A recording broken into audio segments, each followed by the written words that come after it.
President Biden has been drawing on his 50 years of foreign policy experience to walk a narrow tightrope over a wide chasm quite effectively. Now, that's in sharp contrast to the Republican Party over Ukraine. This is the party that, as we heard from Senator Cotton, likes to invoke Ronald Reagan, the man who helped liberate Ukraine from Russia. That was some of the back and forth between Senator Tom Cotton and Congressman Jake Auchincloss from Fox News Sunday on the spending decisions facing lawmakers on Capitol Hill. For more on that, I'm joined by Florida Republican Congressman and member of the House Armed Services and Judiciary Committees, Matt Gaetz. Welcome, Congressman. Thanks so much. I can't get the image out of my mind of President Biden on a tightrope after Jake Auchincloss's statement. Quite something.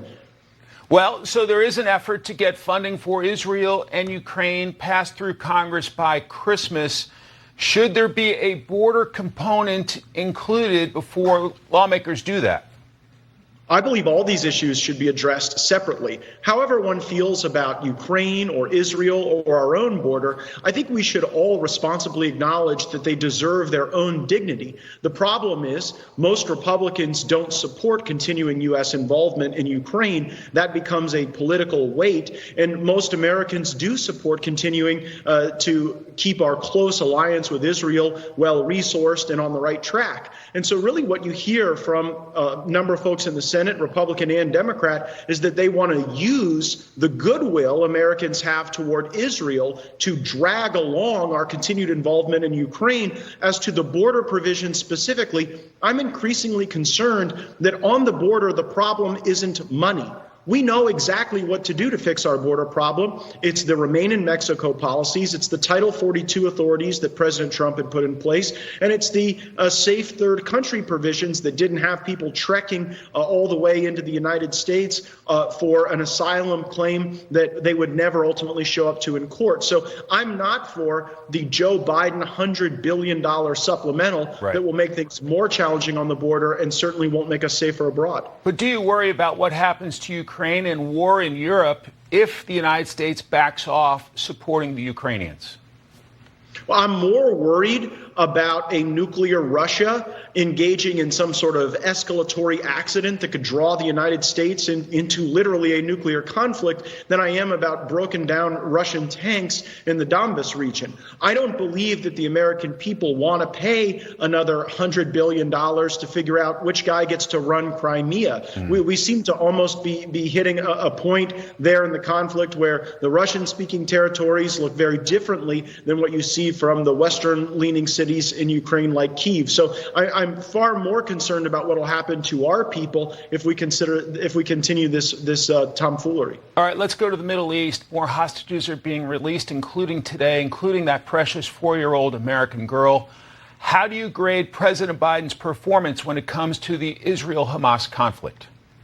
We're certainly glad that she is home, that any hostage that is released. But your last guest talked about how the Biden policies toward Iran have actually animated more violence from Hamas. So I would give Joe Biden an F, because he's allowing billions of dollars to be accessed and cash flow financed from Iran. We already know what Iran will do with that. They will use it to extend their malign influence. And it's worth noting that even the Biden administration's own inspector general at USAID is saying that a lot of this humanitarian assistance that Biden was just trumpeting from Nantucket actually ends up in the hands of Hamas. So let's not fund Hamas through Iran. Let's not feed Hamas through these USAID and other so-called humanitarian programs. So what more should the president do in terms of pinching Iran and being more careful with the aid to Hamas? Is that your view?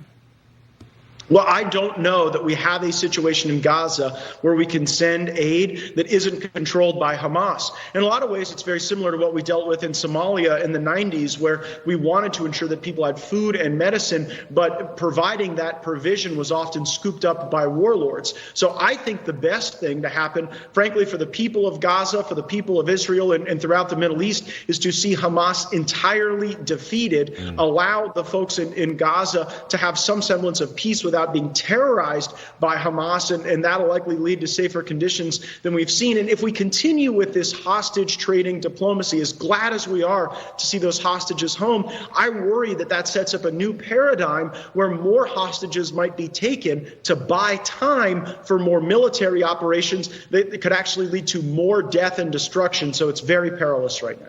I mentioned you're on the Armed Services Committee. Congress has the power of the purse. The Pentagon has requested $114 million for spending on diversity, equity, inclusion, and accessibility, the most expensive request on this front that it has made. What's your reaction to that?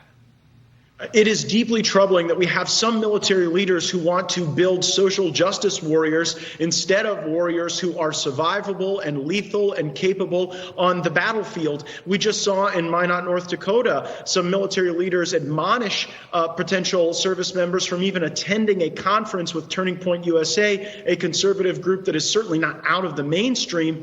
And at the same time, they're saying you can't go to a conservative function. They are seeking all of this money for diversity, equity, and inclusion. And even in our National War College, we're seeing more and more books and pedagogy emerge that teach the value of embracing socialism as a geopolitical military strategy. I think we've got great service members. I think they're not being served well by some of the top leadership at the Pentagon. And at least I'm hopeful that when we called out the bad actions at Minot Air Force Base, they reversed course. Congressman Matt Gaetz of the great state of Florida, thank you very much for your time today.